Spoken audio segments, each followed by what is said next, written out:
अस्सलाम वालेकुम, welcome to claim diaries. कैसे हैं आप सब? खैरियत से हैं? अच्छा जी, बहुत अरसे के बाद आज मैं वीडियो जो था ना वो अपलोड करूँगा और इस वीडियो में आपके साथ ये शेयर करेंगे कि जी हम शेखुपुरा से जब निकले थे हिरन मीनार से, तो हम किस साइड पे गए थे। हम शेखुपुरा से जब निकले थे हिरन मीनार से, तो हम जंडियाला शेर खान वाली साइड पे तकरीबन शेखुपुरा से 15 किलोमीटर आगे का रास्ता बनता है। तो हिरन मीनार से ही तकरीबन 15 किलोमीटर आगे है जंडियाला शेर खान। वहाँ पे है हज़रत पीर वारिस शाह साहब रहमतुल्लाह अलैह का मज़ार शरीफ, और आज वहाँ पे चलेंगे और आपको उनका मतलब कि हिस्ट्री भी बताएंगे और उनके हवाले से जो मतलब के मालूमात हैं वो सारी आपको प्रोवाइड करेंगे। उनका दरबार शरीफ भी दिखाएंगे, सारी ज़ियारत करवाएंगे, उनकी मशहूर तसानीफ का भी बताएंगे और आपके साथ हीर भी शेयर करेंगे जो हीर वारिस शाह साहब ने लिखी थी। हज़रत पीर वारिस शाह रहमतुल्लाह अलैह के दरबार शरीफ पे जाते हुए रास्ते में हम रुके, ये नलका में नज़र आ गया था। हमने कहा चलो हाथ मुँह धो लेते हैं। ये हाथ मुँह धो लिया, हालात फिर भी बुरे ही हैं क्योंकि मिट्टी बहुत ज़्यादा थी रास्ते में। ये देखें जी, बाइक के भी हालात देख लें आप। अब चलते हैं और आपको हज़रत पीर वारिस शाह का मज़ार भी दिखाते हैं, ज़ियारत करवाते हैं और वहाँ पे फातिहा ख़ानी करते हैं, फिर आपको उनकी हिस्ट्री भी बताते हैं। 15 किलोमीटर ड्राइव के बाद हम आखिरकार जंडियाला शेर खान पहुँच ही गए हैं और वो सामने आपको गेट नज़र आ रहा है। ये मज़ार शरीफ का गेट है और अब यहाँ से हम एंटर होंगे। बाइक को पार्किंग में लगाने के बाद हम वहाँ से आगे दरबार शरीफ की तरफ पैदल चलेंगे। दरबार शरीफ के आते में ग्राउंड्स आपको नज़र आ रहे होंगे और वो सामने जो चारदीवारी है वो है जी दरबार शरीफ। ये इस तरफ है स्टैंड, बाइक स्टैंड, और अब हम दरबार शरीफ की तरफ चल पड़े हैं। दरबार शरीफ के बाहर ये थोड़ी सी दुकानें हैं और मतलब कि छोटा सा बाज़ार ही से कह लें, ये मौजूद है। यहाँ पे बच्चों के खेलने की चीज़ें भी अवेलेबल हैं और खाने की चीज़ें भी अवेलेबल हैं। जो लोग यहाँ पे आते हैं वो इनसे लुत्फ़ उठाते हैं। बाहर दुकानों पे ख़ास बात ये है कि यहाँ पे जो दुकानें हैं ना, कुछ दुकानें ऐसी भी हैं जहाँ पे पीर वारिस शाह साहब रहमतुल्लाह अलैह की जो लिखी हुई किताबें हैं ना वो भी यहाँ पे अवेलेबल हैं और वो भी आपको यहाँ से मिल जाएंगी। जैसे कि हीर वारिस शाह बड़ा मशहूर कलाम है, तो अगर तू सुनिया होवे कदे। ਹੁਣ मैं ज़रा पंजाबी च गलबात करांगा क्योंकि जिंदे दरवाजे थे, मतलब कि जिंदे दरबार शरीफ ते असी आ गए हैं, वो खुद पंजाबी दे सूफी शायर गुजरे ने, ते वो पंजाबी च ही कलाम फरमाने हुंदे सीगे ते पंजाबी च ही उन्हां दियां तसानीफ मौजूद ने ते बहुत मशहूर तसानीफ ने। ते हुण दरबार शरीफ दे अंदर चलने आ, फातिहा ख़ानी करने आ ते तुहानूं उस तो बाद जिहड़ा ना सारी हिस्ट्री दसने आ पीर वारिस शाह साहब रहमतुल्लाह अलैह दी। पीर वारिस शाह साहब रहमतुल्लाह अलैह बरसगीर दी ਉਹ ਮਸ਼ਹੂਰ ਹਸਤੀ ਨੇ ਜਿਨ੍ਹਾਂ ਦਾ ਨਾਮ ਕਿਸੇ ਤਾਰਫ ਦਾ ਮੁਹਤਾਜ ਨਹੀਂ ਹੈ। ਪੀਰ ਵਾਰਿਸ ਸ਼ਾਹ ਸਾਹਿਬ ਰਹਿਮਤੁल्लाह अलैह ਸਨ 1722 ਦੇ ਵਿੱਚ ਜੰਡਿਆਲਾ ਸ਼ੇਰ ਖਾਨ ਸ਼ੇਖੂਪੁਰਾ 'ਚ ਪੈਦਾ ਹੋਏ। ਇਹਨਾਂ ਦੇ ਵਾਲਿਦ ਸਾਹਿਬ ਦਾ ਨਾਮ ਗੁਲਸ਼ੇਰ ਸ਼ਾਹ ਸੀ। ਹਲੇ ਕਮਸਨ ਹੀ ਸੀਗੇ ਕਿ ਤਾਲੀਮ ਹਾਸਿਲ ਕਰਨ ਵਾਸਤੇ ਕਸੂਰ ਵਾਲੀ ਸਾਈਡ ਤੇ ਚਲੇ ਗਏ। ਕਸੂਰ ਜਾ ਕੇ ਤੇ ਹਜ਼ਰਤ ਮੌਲਾਨਾ ਗੁਲਾਮ ਮੁਰਤਜ਼ਾ ਸਾਹਿਬ ਜੋ ਕਿ ਕਸੂਰ 'ਚ ਤਸ਼ਰੀਫ ਫਰਮਾ ਸੀਗੇ, ਉਹਨਾਂ ਦੀ ਖਿਦਮਤ 'ਚ ਹਾਜ਼ਰ ਹੋਏ। ਕਸੂਰ ਉਸ ਵਕਤ ਦਾ ਇਲਮ ਸਕਾਫਤ ਦਾ ਮਰਕਜ਼ ਤੇ ਗਹਿਵਾਰਾ ਸੀ। ਪੀਰ ਵਾਰਿਸ ਸ਼ਾਹ ਸਾਹਿਬ ਰਹਿਮਤੁल्लाह अलैह ਨੇ ਉੱਥੋਂ ਕਸੂਰੋਂ ਮਤਲਬ ਕਿ ਹਜ਼ਰਤ ਮੌਲਾਨਾ ਗੁਲਾਮ ਮੁਰਤਜ਼ਾ ਸਾਹਿਬ ਰਹਿਮਤੁल्लाह अलैह ਤੋਂ ਆਪਣੀ ਜਿਹੜੀ ਹੈ ਨਾ ਦਰਸੇ ਨਿਜ਼ਾਮੀ ਦੀ ਤਾਲੀਮ ਹਾਸਿਲ ਕੀਤੀ। ਦੁਨਿਆਵੀ ਤਾਲੀਮ ਤੋਂ ਬਾਅਦ ਆਪਨੇ ਆਪਣੀ ਬਾਤਨੀ ਤਾਲੀਮ ਹਾਸਿਲ ਕੀਤੀ ਤੇ ਉਸ ਤੋਂ ਬਾਅਦ ਵਾਪਸੀ ਦਾ ਸਫ਼ਰ ਇਖਤਿਆਰ ਕੀਤਾ। ਵਾਪਸੀ ਤੇ ਸਾਈਵਾਲ ਦੇ ਇੱਕ ਮਸ਼ਹੂਰ ਕਸਬਾ ਮਲਕਾ ਹਾਂਸ ਦੇ ਇੱਕ ਮੁਹੱਲੇ ਮਤਲਬ ਕਿ ਮੁਜਾਹਿਦ ਦੇ ਵਿੱਚ ਆਪਨੇ ਇੱਕ ਮਸਜਿਦ 'ਚ ਕਿਆਮ ਕੀਤਾ ਤੇ ਉੱਥੇ ਇਮਾਮਤ ਵੀ ਕੀਤੀ। ਇਸੇ ਮਸਜਿਦ ਦੇ ਹੁਜਰੇ ਦੇ ਵਿੱਚ ਬੈਠ ਕੇ ਵਾਰਿਸ ਸ਼ਾਹ ਸਾਹਿਬ ਨੇ ਆਪਣੀ ਸ਼ਾਹਕਾਰ ਜਿਹੜੀ ਤਸਨੀਫ ਸੀ ਨਾ ਉਹ ਮੁਰਤਬ ਕੀਤੀ। ਵਾਰਿਸ ਸ਼ਾਹ ਸਾਹਿਬ ਰਹਿਮਤੁल्लाह अलैह ਦੇ ਮਸ਼ਹੂਰ ਕਲਾਮ ਦਾ ਨਾਮ ਹੀਰ ਹੈ ਤੇ ਜਦੋਂ ਆਪ ਨੇ ਹੀਰ ਕਲਾਮ ਲਿਖਿਆ ਤੇ ਆਪ ਦੇ ਪੀਰ ਮੁਰਸ਼ਦ ਜਨਾਬ ਮੌਲਾਨਾ ਗੁਲਾਮ ਮੁਰਤਜ਼ਾ ਸਾਹਿਬ ਨੇ ਬੜੀ ਨਾਰਾਜ਼ਗੀ ਦਾ ਇਜ਼ਹਾਰ ਕੀਤਾ ਤੇ ਫਰਮਾਇਆ ਕਿ ਬਾਬਾ ਬੁੱਲੇ ਸ਼ਾਹ ਸਾਹਿਬ ਰਹਿਮਤੁल्लाह अलैह ਨੇ ਸ਼ਾਹ ਨਾਇਤੁल्लाह ਦੀ ਬੈਤ ਕੀਤੀ ਤੇ ਸਰੰਗੀ ਵਜਾਈ ਤੇ ਤੁਸੀਂ ਜਿਹੜਾ ਨਾ ਉਹ ਹੀਰ ਹੀ ਲਿਖ ਦਿੱਤੀ। ਤੇ ਉਸ ਤੋਂ ਬਾਅਦ ਆਪ ਨੇ ਬੜੀ ਖਾਮੋਸ਼ੀ ਦਾ ਇਜ਼ਹਾਰ ਕੀਤਾ ਤੇ ਮੌਲਾਨਾ ਸਾਹਿਬ ਨੇ ਤੁਹਾਨੂੰ ਜਿਹੜਾ ਨਾ ਆਪਣੇ ਮੁਰੀਦੀਨ ਨੂੰ ਕਹਿ ਕੇ ਤੇ ਇੱਕ ਕਮਰੇ ਦੇ ਵਿੱਚ ਬੰਦ ਕਰਵਾ ਦਿੱਤਾ। ਦੂਸਰੇ ਦਿਨ ਪੀਰ ਵਾਰਿਸ ਸ਼ਾਹ ਸਾਹਿਬ ਰਹਿਮਤੁल्लाह अलैह ਨੂੰ ਕਮਰੇ ਤੋਂ ਬਾਹਰ ਨਿਕਲਵਾਇਆ ਤੇ ਕਿਤਾਬ ਪੜ੍ਹਨ ਦਾ ਮਤਲਬ ਕਿ ਉਹ ਕਲਾਮ ਜਿਹੜਾ ਲਿਖਿਆ ਸੀ ਉਹ ਪੜ੍ਹਨ ਦਾ ਹੁਕਮ ਦਿੱਤਾ। ਪੀਰ ਵਾਰਿਸ ਸ਼ਾਹ ਸਾਹਿਬ ਰਹਿਮਤੁल्लाह अलैह ਨੇ ਕਲਾਮ ਪੜ੍ਹਨਾ ਸ਼ੁਰੂ ਕੀਤਾ ਤੇ ਜਦੋਂ ਕਲਾਮ ਪੜ੍ਹ ਰਹੇ ਸੀਗੇ ਤੇ ਉਦੋਂ ਜਨਾਬ ਮੌਲਾਨਾ ਗੁਲਾਮ ਮੁਰਤਜ਼ਾ ਸਾਹਿਬ ਤੇ ਇੱਕ ਕੈਫੀਅਤ ਤਾਰੀ ਹੋ ਗਈ ਤੇ ਉਹ ਕੈਫੀਅਤ ਪੂਰੇ ਕਲਾਮ ਦੇ ਵਿੱਚ ਤਾਰੀ ਰਹੀ। ਤੇ ਉਹ ਕਲਾਮ ख़त्म ਹੋਣ ਤੋਂ ਬਾਅਦ ਮਤਲਬ ਕਿ ਜਦੋਂ ਆਪਨੇ ਪੂਰਾ ਕਲਾਮ ਸੁਣ ਲਿਆ ਤੇ ਉਸ ਤੋਂ ਬਾਅਦ ਆਪਨੇ ਫਰਮਾਇਆ ਕਿ ਵਾਰਸਾ ਤੂੰ ਤਾਂ ਸਾਰੇ ਜਵਾਹਰਾਤ ਮੂੰਜ ਦੀ ਰੱਸੀ ਦੇ ਵਿੱਚ ਪਰੋ ਦਿੱਤੇ।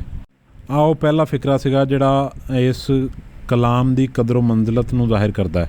ਪੀਰ ਵਾਰਿਸ ਸ਼ਾਹ ਸਾਹਿਬ ਰਹਿਮਤੁल्लाह अलैह ਪੰਜਾਬੀ ਦੇ ਬੜੇ ਮਸ਼ਹੂਰ ਸ਼ਾਇਰ ਗੁਜ਼ਰੇ ਨੇ ਤੇ ਇਹਨਾਂ ਦੀ ਜਿਹੜੇ ਕੁਛ ਅਸ਼ਾਰ ਨੇ ਨਾ ਉਹ ਮੈਂ ਹੁਣ ਤੁਹਾਨੂੰ ਸੁਣਾਉਣਾ। ਬੜਾ ਇਸ਼ਕ ਇਸ਼ਕ ਤੂੰ ਕਰਨਾ ਏ, ਕਦੀ ਇਸ਼ਕ ਦਾ ਗੁੰਝਲ ਖੋਲ ਤੇ ਸਹੀ। ਤੈਨੂੰ ਮਿੱਟੀ ਵਿੱਚ ਨਾ ਰੋਲ ਦੇਵੇ, ਦੋ ਪਿਆਰ ਦੇ ਬੋਲ ਬੋਲ ਤੇ ਸਹੀ। ਸੁੱਖ ਘੱਟ ਤੇ ਦਰਦ ਹਜ਼ਾਰ ਮਿਲਣ, ਕਦੀ ਇਸ਼ਕ ਨੂੰ ਤਕੜੀ ਤੋਲ ਤੇ ਸਹੀ। ਤੇਰੀ ਹੱਸਦੀ ਅੱਖ ਵੀ ਭਿੱਜ ਜਾਵੇ, ਕਦੀ ਸਾਨੂੰ ਅੰਦਰੋਂ ਫੋਲ ਤੇ ਸਹੀ। ਇੱਕ ਰਾਤ ਦਾ ਜਾਗਣਾ ਬਹੁਤ ਔਖਾ, ਇੱਕ ਜਾਗਦਾ ਦੁਖੀ ਬਿਮਾਰ ਰਾਤੀਂ। ਜਾਂ ਜਾਗਦੇ ਚੋਰ ਤੇ ਠੱਗ ਰਾਤੀਂ, ਜਾਂ ਜਾਗਦਾ ਪਹਿਰੇਦਾਰ ਰਾਤੀਂ।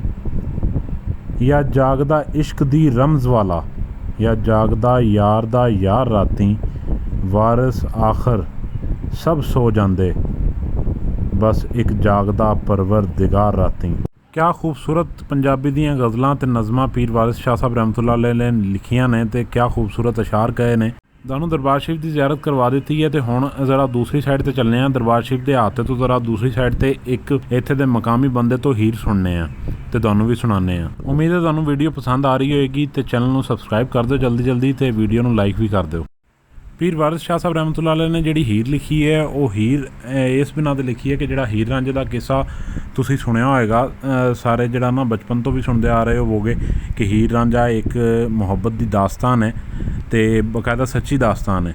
ਅਤੇ ਪੀਰ ਵਾਰਿਸ ਸ਼ਾਹ ਸਾਹਿਬ ਨੇ ਉਹਨੂੰ ਇੱਕ ਕਲਾਮ ਦੀ ਸੂਰਤ 'ਚ ਲਿਖਿਆ ਹੈਗਾ ਅਤੇ ਬਾਕਾਇਦਾ ਮੁਕਾਲਮਾ ਲਿਖਿਆ ਉਹਨਾਂ ਨੇ ਹੀਰ ਦਾ ਅਤੇ ਰਾਂਝੇ ਦੇ ਹਵਾਲੇ ਨਾਲ। ਜਿਹੜਾ ਨਾ ਉਹ ਹੀਰ ਤੇ ਰਾਂਝੇ ਦਾ ਮੁਕਾਲਮਾ ਆਪ ਨੇ ਲਿਖਿਆ ਹੈਗਾ ਅਤੇ ਬਹੁਤ ਖੂਬਸੂਰਤ ਸ਼ਕਲ ਦਿੱਤੀ ਹੈ। ਸੁਣਿਆ ਜੇ। ਸੈਯਦ ਵਾਰਿਸ ਲਾਜਪਾਲ ਲਿਖਦੇ ਨੇ, ਤੇਰੇ ਮਾਪਿਆਂ ਸਾਕ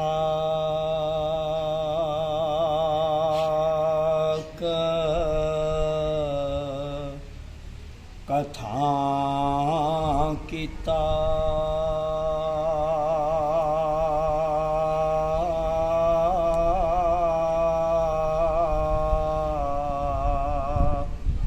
ਅਸੀਂ ਰੁਲਦੇ ਰਹਿ ਗਏ ਪਾਸਿਆਂ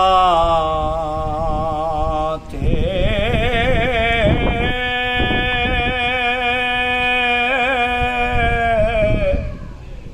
ਆਪ ਰੁੱਝ ਰਹੇ ਐ ਵਿੱਚ ਖੇੜਿਆਂ ਦੇ।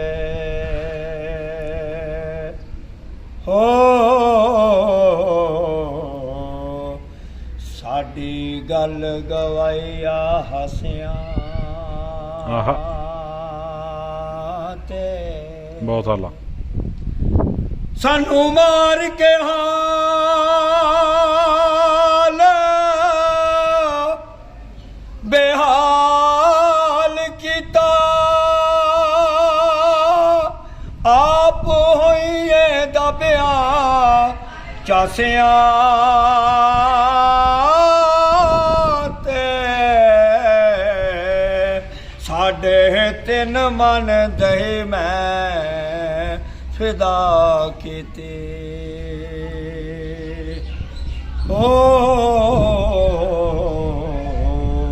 ਹੁਣ ਹੋਇਆ ਵਾ ਤੋਲਿਆ ਮਾਸਿਆਂ ਤੇ। ਸ਼ਸ਼ ਪੰਜ ਬਾਰਾਂ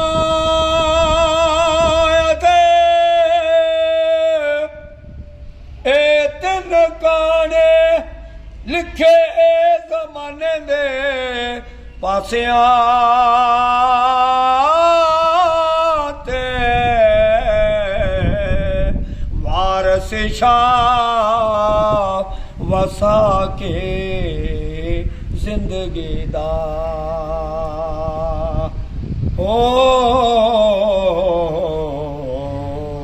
ਸਾਡੀ ਉਮਰ ਹੈ ਨਕਸ਼ ਪਤਾਸਿਆਂ ਤੇ।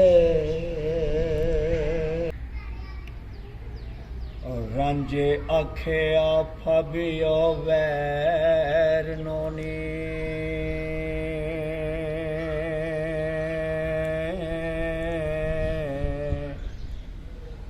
ਬੋਲੋ ਸੁਫਨ ਹਯਾ ਸ਼ਰਮ ਦੇ ਨੀ,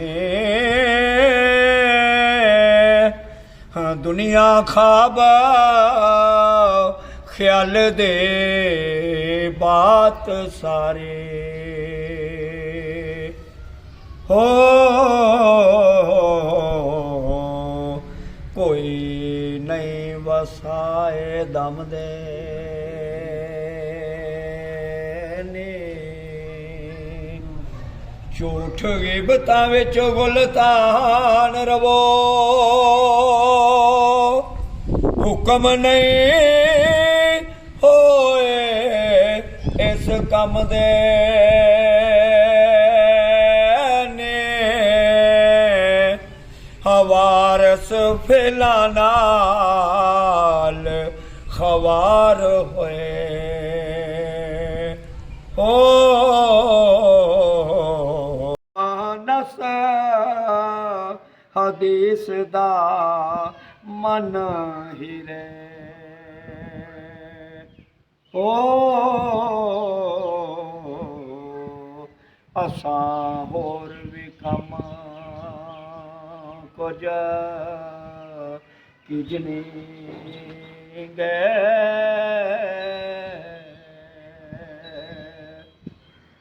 ਤੋਬਾ ਕਸਮ ਕੁਰਾਨ ਜਵਾ ਤੈਨੂੰ ਤੇਰਾ ਮਾਂ ਤੇ ਬਾਪ ਪਣਚਣੇ ਗਏ ਵਾਰਸ ਸ਼ਾਹ ਜਹਾਨ ਦੇ ਖੇਤ ਅੰਦਰ ਓ ਜ਼ੌਕ ਦੇ ਨਾਲ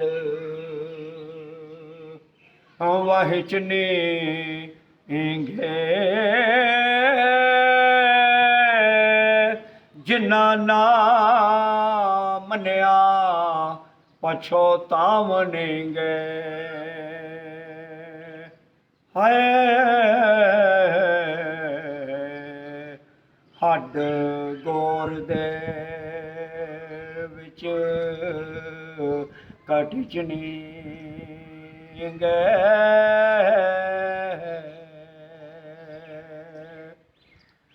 ਸ਼ਰਾਂ ਨਾਲ ਅਨਮੋਲ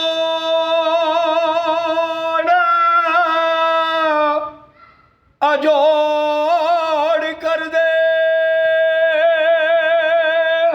ਬਾਨਰਗ ਦੇ ਵਿੱਚ ਵਗਚਨੀ ਤੈ ਵੱਢਣੀ ਗਏ ਜੈ ਉਹ ਬੀਜਣੀ ਗਏ